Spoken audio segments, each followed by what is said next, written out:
আজিৰ পৰা আৰম্ভ হৈছে হোজাই জিলাৰ ডিমৰপৰীয়া সাহিত্য সংস্কৃতি মঞ্চৰ অধিৱেশন আৰু আজি পঞ্চম বাৰ্ষিক অধিৱেশন প্ৰতিষ্ঠা দিৱস হিচাপে তেওঁলোকে পালন কৰি আছে।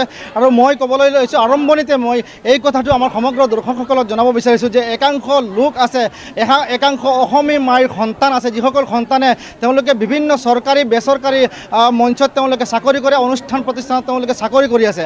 আৰু এই চাকৰি কৰা সময়ৰ ব্যস্ততাপূৰ্ণ জীৱনৰ মাজতে তেওঁলোকে সামান্য যিখিনি সময় তেওঁলোকে পায় নিজৰ জীৱন অতিবাহিত কৰিবলৈ, নিজৰ কাৰণে যিখিনি সময় পায় এইখিনি সময়তো তেওঁলোকে অসম মাতৃৰ সেৱা কৰিবৰ কাৰণে তেওঁলোকে সাহিত্যতে এইখিনি বিলীন কৰি দিয়ে। এনেকুৱা কিছুমান অসম মাতৃৰ সন্তানে আৰম্ভ কৰিছে ডিমৰুপৰীয়া সাহিত্য সংস্কৃতি মঞ্চ আৰু আজি সেই মঞ্চৰে পঞ্চম বাৰ্ষিক অধিৱেশন আৰম্ভ হৈছে। ইয়াৰ সভাপতিগৰাকীক মই পোনপটীয়াকৈ আপোনাৰ ওচৰত যাব বিচাৰিছোঁ। আপোনালোক প্ৰায় সকলোৱে বিভিন্ন অনুষ্ঠান প্ৰতিষ্ঠানৰ সৈতে জড়িত, চৰকাৰী বেচৰকাৰী চাকৰিত আছে।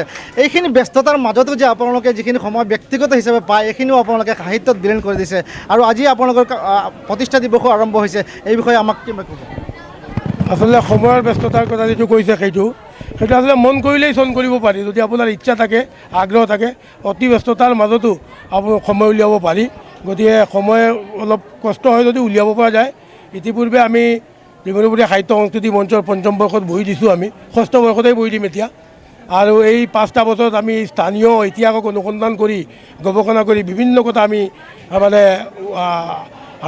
উলিয়াব পাৰিছোঁ যে ইয়াৰ আধুনিক বসতিৰ ইতিহাস। এই নীলবাগানখন জিলা থাংষ্টল চাহাব ইয়াত নীল খেতি আৰম্ভ কৰিছিল 1915 চনত।